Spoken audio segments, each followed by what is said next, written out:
ഭൂമി ഉരുണ്ടതാണെന്ന് ശാസ്ത്രം എപ്പോഴാണ് കണ്ടുപിടിച്ചത്? മുഹമ്മദ് നബി 7-ാം നൂറ്റാണ്ടിൽ ഭൂമി ഉരുണ്ടതാണെന്നും അത് ഓർബിറ്റിൽ ചുറ്റിക്കൊണ്ടിരിക്കുകയാണെന്നും പറഞ്ഞുവെന്നും അതിനുശേഷമാണ് ശാസ്ത്രമൊക്കെ ഇത് തിരിച്ചറിയുന്നതും എന്നുമൊക്കെയാണല്ലോ ദാവാക്കാരുടെ പ്രധാനപ്പെട്ട അവകാശവാദം. എന്നാൽ ഖുറാനിൽ പറഞ്ഞിരിക്കുന്നത് പരന്ന ഭൂമിയെക്കുറിച്ചാണെന്നും മുഹമ്മദ് നബിക്കും 1000 വർഷങ്ങൾ മുൻപേ തന്നെ ശാസ്ത്രം ഇത് അറിഞ്ഞിരുന്നുവെന്നും പൈതഗോറസും അരിസ്റ്റോട്ടിലുമൊക്കെ ഭൂമി ഉരുണ്ടതാണെന്ന് മനസ്സിലാക്കിയിരുന്നുവെന്നും നമ്മൾ കഴിഞ്ഞ വീഡിയോയിൽ കണ്ടതാണ്.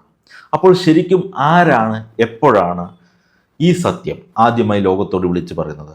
ഇതാണ് ഇന്നത്തെ വീഡിയോയിൽ നമ്മൾ പരിശോധിക്കുന്നത്. നമ്മുടെ ആദ്യത്തെ വീഡിയോയിൽ കണ്ടതുപോലെ ഭൂമിയുടെ ചുറ്റളവ് സർക്കംഫറൻസ് യേശുവിനും 2 നൂറ്റാണ്ടുകൾ മുൻപ് തന്നെ എറാസ്തോസ്തനസ് എന്ന ഗ്രീക്ക് ചിന്തകൻ വളരെ കൃത്യമായി കണക്കാക്കിയിരുന്നു.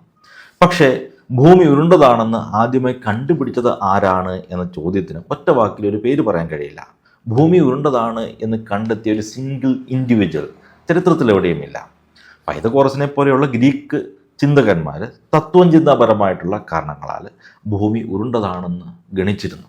അല്ലാതെ പ്രത്യേക നിരീക്ഷണ തെളിവുകളുടെ അടിസ്ഥാനത്തിലായിരുന്നില്ല, ഒബ്സർവേഷണൽ എവിഡൻസിൻ്റെ അടിസ്ഥാനത്തിലായിരുന്നില്ല. എന്നാൽ പിന്നീട് അരിസ്റ്റോട്ടിലാണ് കൃത്യമായിട്ടുള്ള ഒബ്സർവേഷണൽ എവിഡൻസുകളുടെ അടിസ്ഥാനത്തിൽ തെളിവുകൾ നൽകുന്നത്. ചന്ദ്രഗ്രഹണ സമയത്ത് ചന്ദ്രനിൽ വീഴുന്ന ഭൂമിയുടെ നിഴൽ അദ്ദേഹം ശ്രദ്ധിച്ചു. ചന്ദ്രൻ സ്വയം പ്രകാശിക്കുന്ന വസ്തുവല്ലെന്നും അത് സൂര്യപ്രകാശത്തെ പ്രതിഫലിപ്പിക്കുകയാണെന്നുമുള്ള അറിവ് ഗ്രീക്കുകാർക്ക് അന്നേ ഉണ്ടായിരുന്നു. ഗ്രഹണ സമയത്ത് ഉരുണ്ട ഭൂമിയുടെ നിഴല് ചന്ദ്രനിൽ കാണുന്നതോടെ ഭൂമി ഗോളാകൃതിയിലാണെന്ന് അവർക്ക് ഉറപ്പായി. അന്നത്തെ ആൾക്കാരൊക്കെ ഭൂമി പരന്നതാണെന്ന് വിശ്വസിച്ചിരുന്ന മണ്ടന്മാരാണ് എന്നാണ് നിങ്ങൾ കരുതുന്നതെങ്കിൽ നിങ്ങളുടെ സയൻറ്റിഫിക് ടെമ്പറിന് എന്തോ കാര്യമായ തകരാറുണ്ടെന്നർത്ഥം.